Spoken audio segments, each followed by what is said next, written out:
day 3 ng aming summer ride. Eto naman, pupunta kami ng Ormoc City kasi yung kapatid ni Casey is parang may kakilala doon. Or kakilala nyo ba, Kate? Yan, may mga kaibigan sila Casey doon, or yung kapatid ni Casey na nagmo-motocross, or may parang pwede mag-motocross doon, something. By the way, salamat nga pala kay Kurt, nasa harapan, and sa family niya.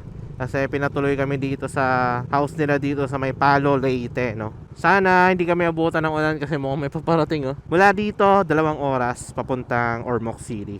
Woo! Mukhang umuulan sa pupuntahan natin. Hindi tayo pwede sumugod, no? Ganda ng kalsada, luwag. Kasi napaka-daunting naman na itong bundok. Parang binabagyo yung taas.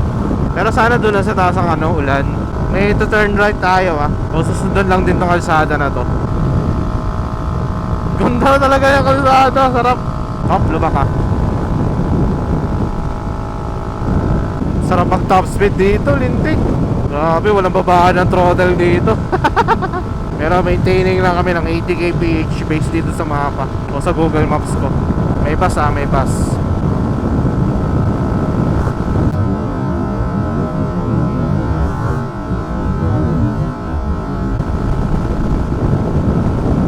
Yun lang, problema mo dito, may mga mabibilis na sumasalubong sa'yo. Medyo magwa one way,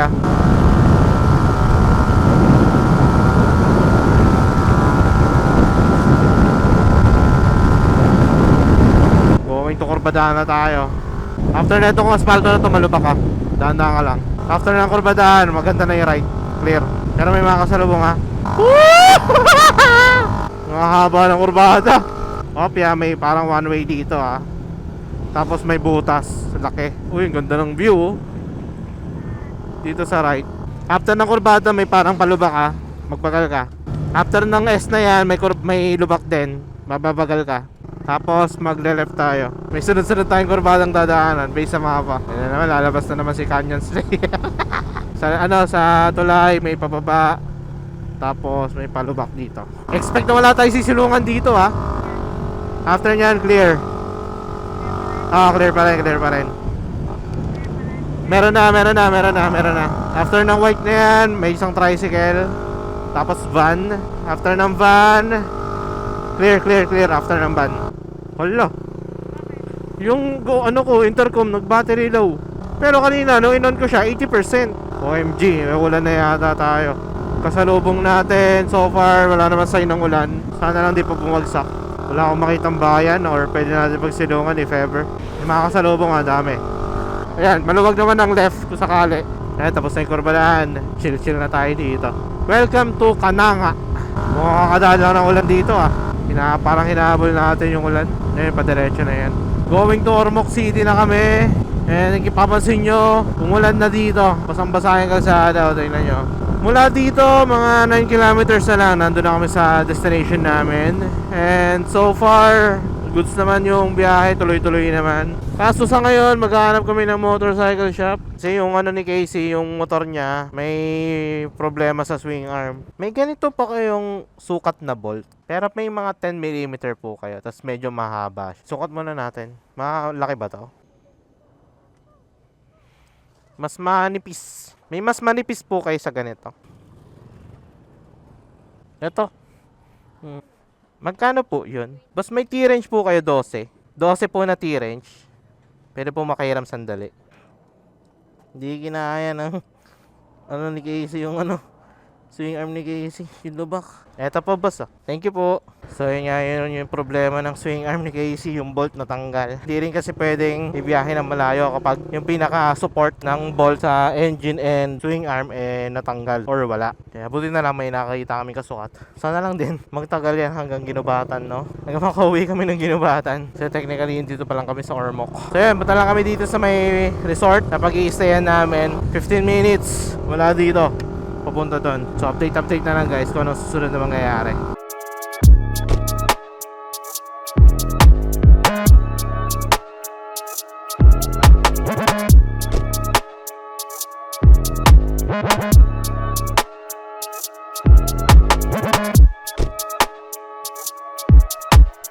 So guys, quick update. Nandito kami ngayon sa Sabin Resort dito sa may Ormoc City. And sa totoo lang, hindi ko alam kung hanggang kailan kami mag-i-stay. Pero ganun pa man, isa siyang hotel. No? Ito yung room namin. Ayan, double deck. Tama ba? Hindi. Twin bedroom, hindi double deck. Ayan. Hindi ko lang alam kung magkano yung per night dito. No?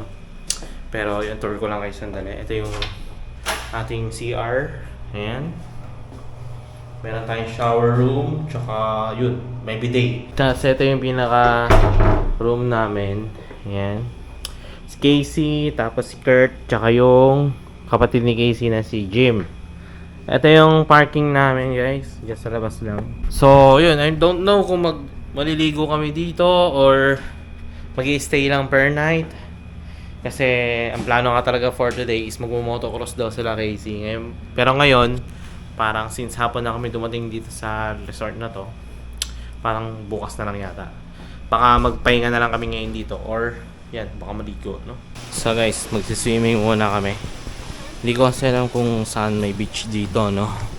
Pero ayan, kasama na si Casey. Tingnan nyo na lang kami paano manood or paano mag-swimming. Ako hindi marunong lumangoy. So ito yung Sabin. Ayan. Ayun yung beach. Or hindi siya totally beach eh. Parang ano lang siya eh. Swimming pool lang yan. Okay, dun sa may ano na yun. Tent. Swimming pool lang kami kasi hindi naman ako marunong lumangoy. Hindi ko alam kung ilang feet to, no? Pero mukhang mababa lang naman siya eh. Hindi mo kayo, saan lang feet to? 3 feet lang to? Ay. Doon tayo sa mga lalim. Doon ang 5 feet eh. Doon ang 5 feet. So guys, since di ako marunong lumangoy, dito tayo sa 3 feet magpa-practice. Wala lang. Puro ganito lang ako, palutang-lutang lang.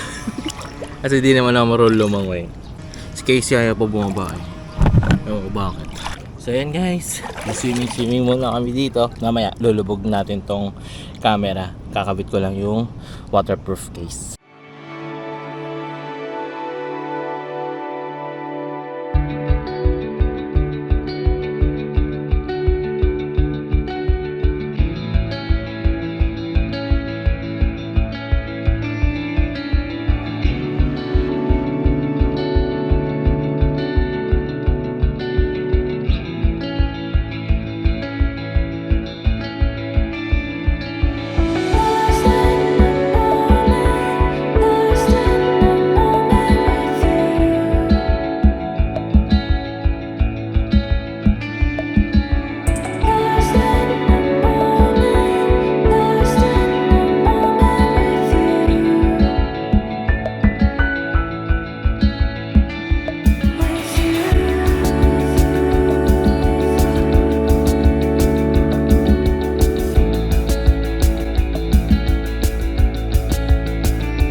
So yun guys, dito na tayo sa may tawag dito sa lugar na to, Pampang. Solid na speedboat. Solid experience. Maraming salamat kay Tito Don para sa pagpa-experience ng speedboat, no. Si Casey nakapag-jet ski kanina. Pero yun. Saya. Mamaya siguro punta na kami sa hotel para mag-prepare and then biyahe na kami papuntang Agas-Agas.